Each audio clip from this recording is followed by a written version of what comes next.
With Superman's theatrical run coming to an end after about 1.5 months, it is finally time to make my much anticipated reaction video to my much beloved original prediction video. As of right now, Superman will end its theatrical run with $606 million at the global box office on a $225 million budget. Now some say a movie has to double its budget to be profitable, which means Superman only made a profit of around $150 million, which does seem pretty poor, but I doubt that's an exact science. That would mean that every movie with a budget of $200 million would need to gross over $800 million to be seen as a box office success. But honestly, I believe Warner Brothers are very satisfied with Superman's box office performance. Superman has become the first DC film since The Batman to earn over $300 million domestically, meaning in the US, and also the first DC film since The Batman to earn $600 million globally. But honestly, Batman is just the blueprint, and Superman will never beat him, ever. We also have to take into consideration that we live in a different landscape where it isn't given that any old superhero movie will be successful. The superhero mania is over and people are more selective and critical of what superhero movies they want to watch. The market has also been heavily saturated with superhero movies over the past decade, and I'm especially looking at you, Marvel. Marvel movies have always been surefire successes at the box office, until recently, where they seem to make less and less year by year. But of course, there are some successes here and there, like the vastly successful Deadpool and Wolverine movie. 2025 will mark the worst year for superhero movies since 2011, where not a single superhero movie made it into the top 10 highest grossing movies. For reference, superhero movies we got in 2011 were X-Men First Class, Green Lantern, Captain America The First Avenger, with Thor being the highest grossing movie with $450 million at the box office. But hey, maybe it will be a lesson learned, quality over quantity from now on.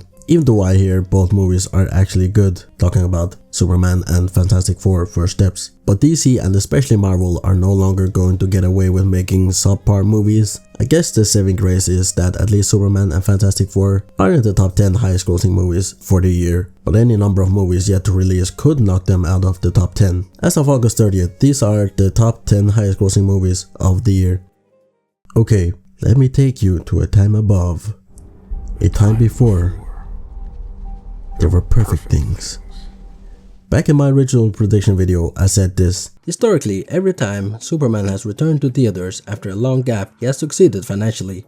Given the brand power of Superman and James Gunn's proven track record, a fair box office estimate would be $760 to $780 million globally.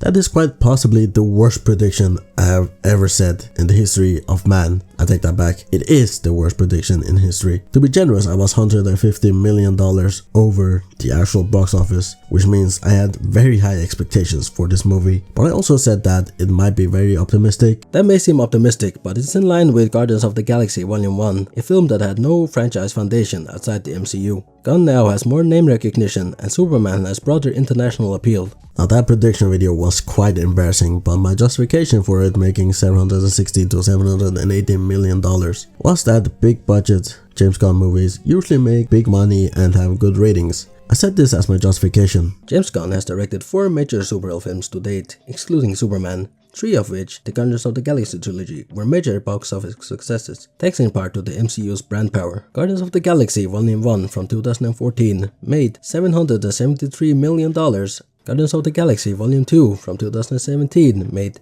$869 million, and Guardians of the Galaxy 3 from 2023 made $845 million. The outlier is the Suicide Squad from 2021, which grossed just $168 million on a $185 million budget. But that performance came under unique challenges, pandemic-era theater closure and a simultaneous HBO Max release. Hindsight really is 2020 because looking back at it now, no modern Superman movie has really been a smash hit at the box office. I think the original from 1978 has been the only smash hit, adjusted for inflation that is. Also me thinking that it could go toe to toe with The Batman.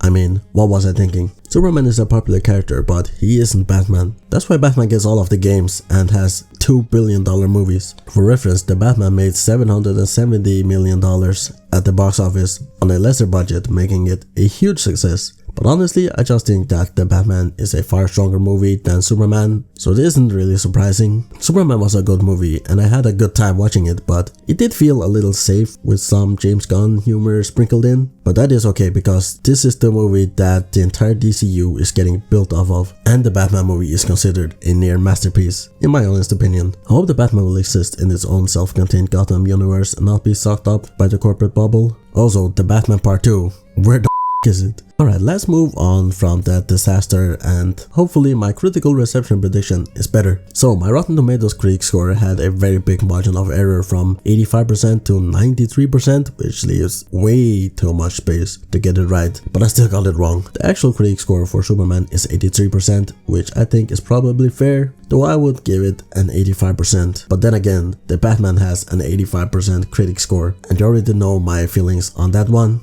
I think the Batman should have a critic score of at least 92%. That movie goes toe to toe with The Dark Knight and might even surpass it. For the audience score, I was actually right on the money, predicting a 90+ audience score, which I did get. I mean, there was no plus, but it did reach 90%, which surprisingly is 3% higher than The Batman, which I don't personally understand. And yes, this is the last time I will talk about the masterpiece that is Matt Reeves' 2022 The Batman starring Robert Pattinson. Please, Matt Reeves, I said what you told me to say.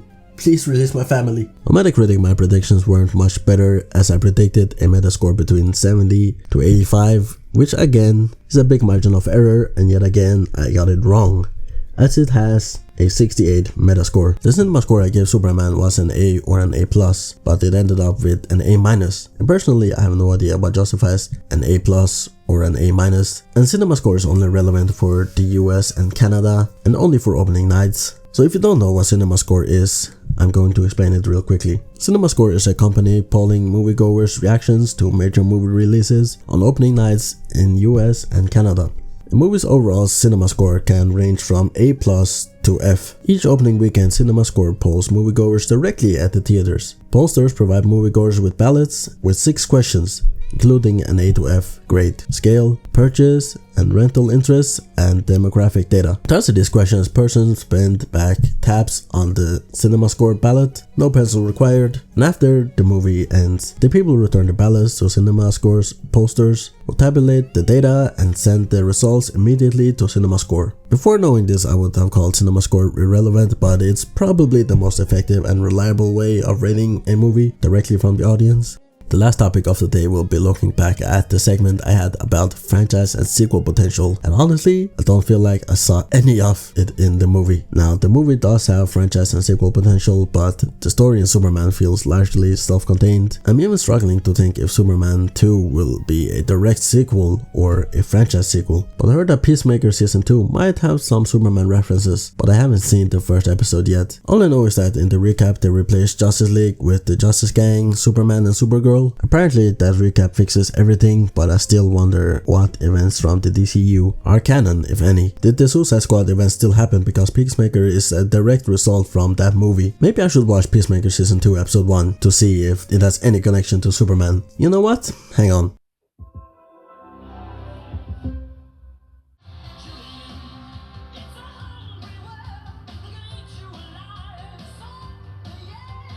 Alright, I just finished watching Peacemaker Season 2 Episode 1 and there are definitely some interesting things to talk about. I feel like it's already expanded more on some elements than Superman did. Superman felt very Metropolis-centric, which is fine, but in Peacemaker, which is on its second season admittedly, has already mentioned Arkham and Blue Haven. I think they pronounce it like that. Maxwell Lord, who made a cameo TV appearance in Superman, actually appears in Peacemaker alongside Guy and Hawkgirl, who are still assholes, but we already knew that since they refused to help Superman when Lois asked them for help. So what I found out is that the events of the Suicide Squad are canon, and that Peacemaker takes place after Superman, as they mentioned the Luthor incident, with the multiverse or parallel universes already being introduced. Rick Flag Sr. also appears. I wonder if he is the only character so far to have appeared in all 3 DCU projects, from Creature Commandos to Superman till now Peacemaker Season 2. He appears alongside a new character, Sacha Bordeaux, from the comics. There are multiple versions of Sacha, but the most notable ones are from the New 52, where she is the director of Argus,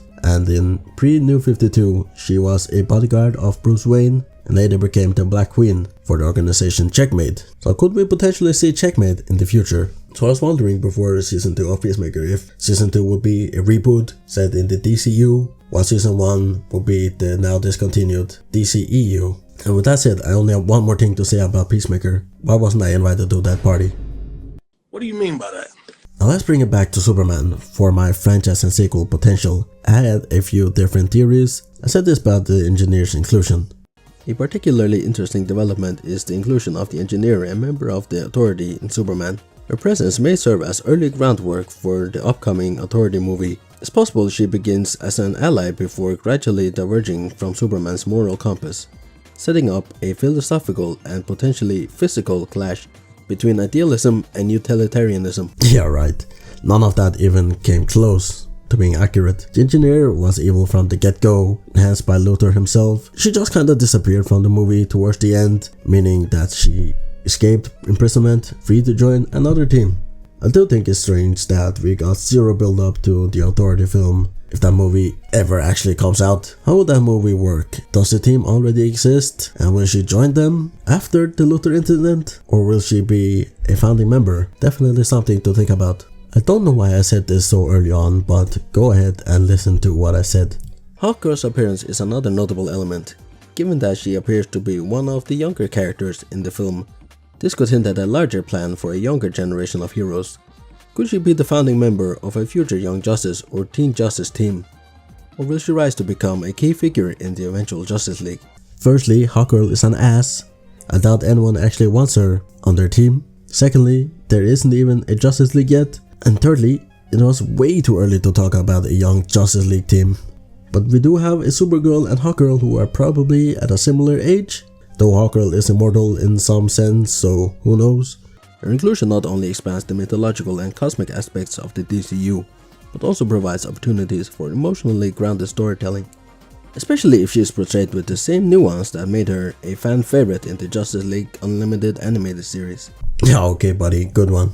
I wouldn't be surprised if that Tangarian invasion prediction actually comes true. One thing that is not related to my previous video, but I want to talk about real quick, is Maxwell Lord funding the Justice Gang. That's no good. This is something that Gunn has taken straight from the comics, as in the comics Lord was the manager of the Justice League International, but he became more power hungry when a latent metagene was activated, and he gained the powers of mind control, eventually usurping the spy organization Checkmate as its Black King. And there is another potential connection.